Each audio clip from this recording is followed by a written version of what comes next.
Assalamualaikum warahmatullahi wabarakatuh. Hello guys, balik lagi dengan channel kita belajar bareng. Oke, pada video kali ini insya Allah kita akan melanjutkan pembahasan kita ya pada Permen LHK nomor 5 tahun 2021 bagian ketiga surat kelayakan operasional. Oke, bismillahirrahmanirrahim, mari kita mulai. Pasal 42 ayat 1.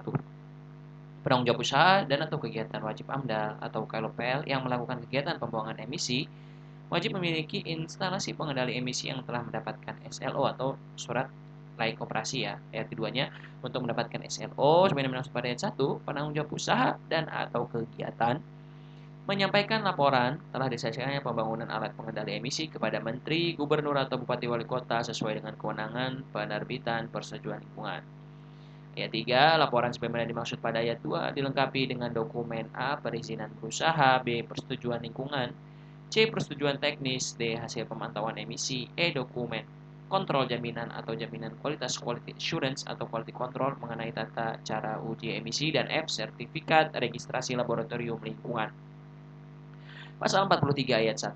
Hasil pemantauan emisi sebagaimana dimaksud dalam pasal 42 ayat 3 huruf D harus memenuhi ketentuan A, merupakan emisi yang dihasilkan berdasarkan periode waktu yang ditetapkan dalam persetujuan teknis sebagaimana dimaksud dalam pasal 38 ayat 1 huruf D, dan B. Diuji oleh laboratorium yang telah mendapat registrasi dari Menteri sesuai dengan ketentuan peraturan perundang-undangan.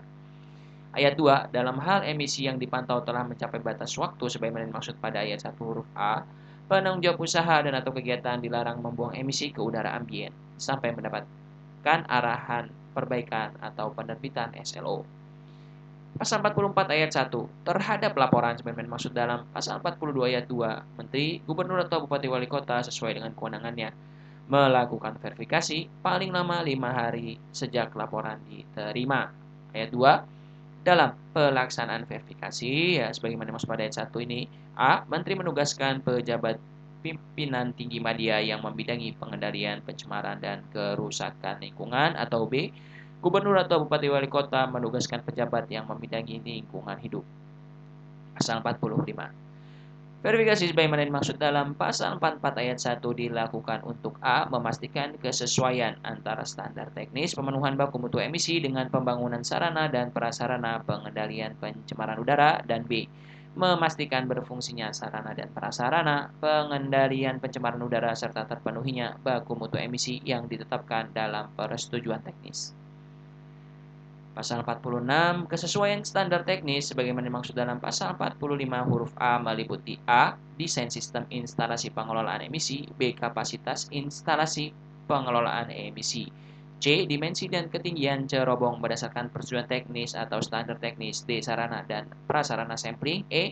Lokasi titik penaatan dengan nama dan titik koordinat, dan F. Lokasi pemantauan kualitas udara ambien dengan nama dan titik koordinat.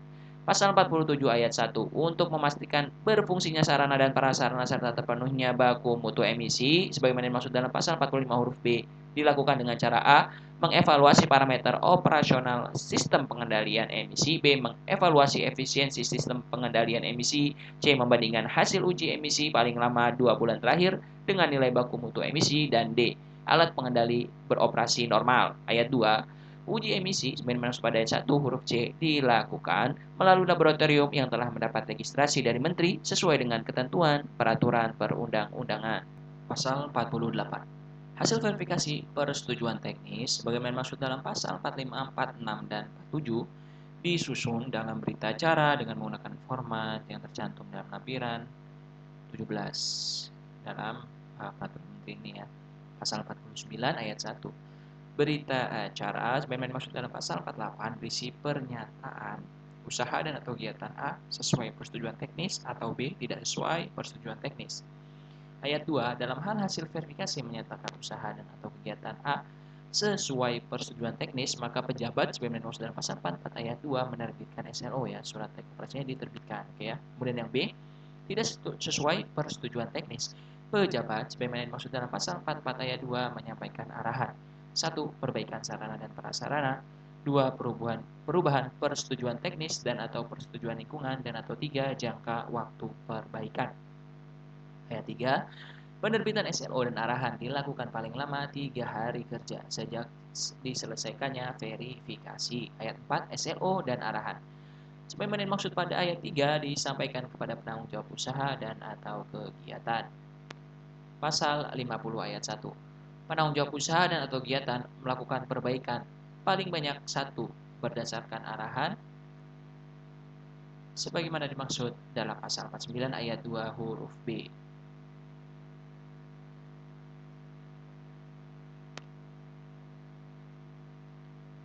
Ayat 2, hasil perbaikan sebagaimana dimaksud pada ayat 1 disampaikan kembali kepada pejabat sebagaimana dimaksud dalam pasal 44 ayat 2 untuk dilakukan verifikasi. Nah, jadi kan tadi kan tidak sesuai gitu ya teman-teman ya, berarti wajib melakukan perbaikan tadi penanggung jawab usaha dan kegiatan yang kemudian perbaikan tadi dilaporkan kepada pejabat yang ditunjuk ya baik oleh menteri, gubernur atau bupati wali kota. Ayat 3-nya dalam hal hasil verifikasi sebagaimana dimaksud pada ayat 2 menyatakan usaha dan atau kegiatan A tidak memenuhi arahan perbaikan sebagaimana dimaksud dalam pasal 49 ayat 2 huruf B dilakukan penegakan hukum sesuai dengan ketentuan peraturan perundang-undangan atau B telah sesuai prosedur teknis pejabat sebagaimana dimaksud pada ayat 2 menerbitkan SLO.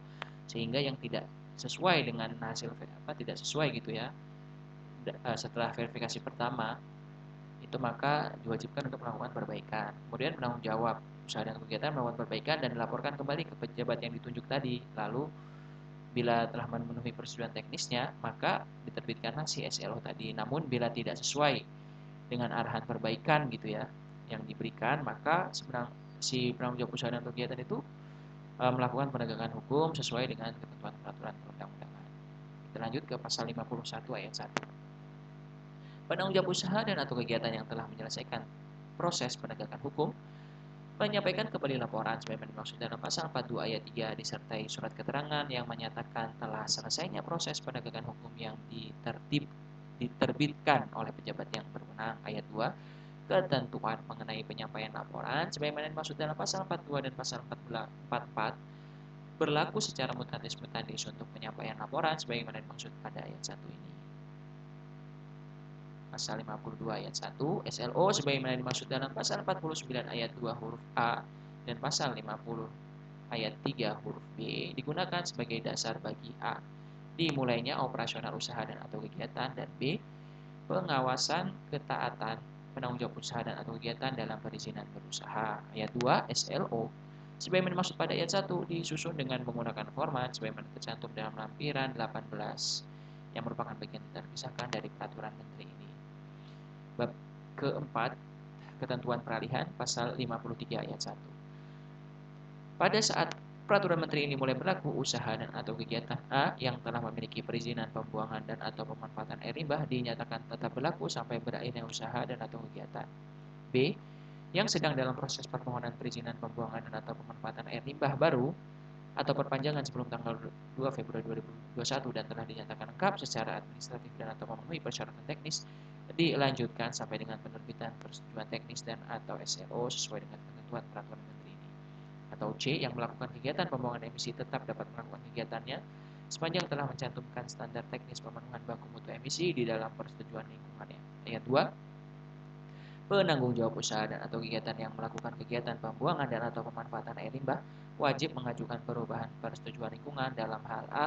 Perizinan pembuangan dan atau pemanfaatan air limbah sebagaimana dimaksud pada ayat 1 huruf A belum mencakup standar teknis pemenuhan baku mutu air limbah atau B. Terdapat perubahan usaha dan atau kegiatan. Ayat 3, penanggung jawab usaha dan atau kegiatan yang melakukan kegiatan pembuangan emisi sebagaimana dimaksud pada ayat 1 huruf C wajib melakukan perubahan persetujuan lingkungan dalam hal belum mencantumkan standar teknis pemenuhan baku mutu emisi di dalam persetujuan lingkungannya. Ayat 4, perubahan persetujuan lingkungan sebagaimana dimaksud pada ayat 2 dan ayat 3 harus dilengkapi dengan persetujuan teknis dan atau SLO sesuai dengan ketentuan peraturan menteri peraturan ini. Ayat 5, perubahan persetujuan lingkungan sebagaimana dimaksud pada ayat 2 dan ayat 3 dilaksanakan paling lambat 2 tahun sejak peraturan menteri ini mulai berlaku. Bab 5, ketentuan penutup pasal 54. Pada saat peraturan menteri ini mulai berlaku, maka peraturan menteri negara lingkungan hidup nomor 12 tahun 2006 tentang persyaratan dan tata cara perizinan pembuangan air limbah ke laut, peraturan menteri negara lingkungan hidup nomor 13 tahun 2027 tahun 2007 C. Peraturan Menteri Negara Lingkungan Hidup Nomor 1 Tahun 2010, Peraturan Menteri Lingkungan Hidup dan Kehutanan Nomor P102 Menhk Sekjen Kum 1 11 2018, Keputusan Menteri Lingkungan Hidup Nomor 28 Tahun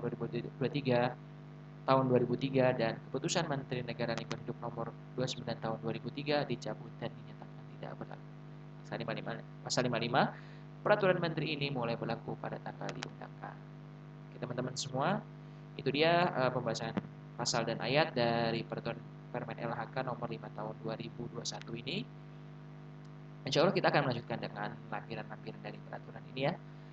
Terima kasih kepada teman-teman yang telah menonton. Semoga video ini dapat bermanfaat untuk kita semua. Amin ya rabbal alamin. Semoga sehat dan sukses selalu untuk kita semua. Amin ya rabbal alamin. Thank you for watching. Wassalamualaikum warahmatullahi wabarakatuh.